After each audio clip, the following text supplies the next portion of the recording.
অনাবিল আনন্দে ভাসছে ফরিদপুরের সদর উপজেলার চরমাধবদিয়া ইউনিয়নের সোনের টেকের বাসিন্দা মায়ারানী ও বোরহানউদ্দিন শেখের পরিবার। তাদের ঘর আলোকিত করে আজ জন্ম নিয়েছে ফুটফুটে একটি কন্যা সন্তান। এদিকে আজ ফরিদপুর সদর হাসপাতালে জন্মগ্রহণ করেন শিশুটি।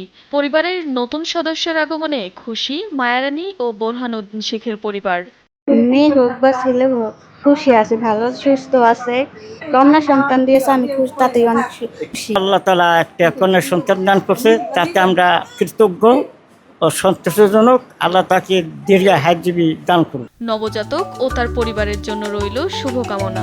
আকিজ নিয়ে এলো বিশ্বমানের বেবি ডায়াপার মাম্মাম। কটনে সফট ম্যাটেরিয়াল বাবুকে দেবে র্যাশ ফ্রি সুপার কমফোর্ট।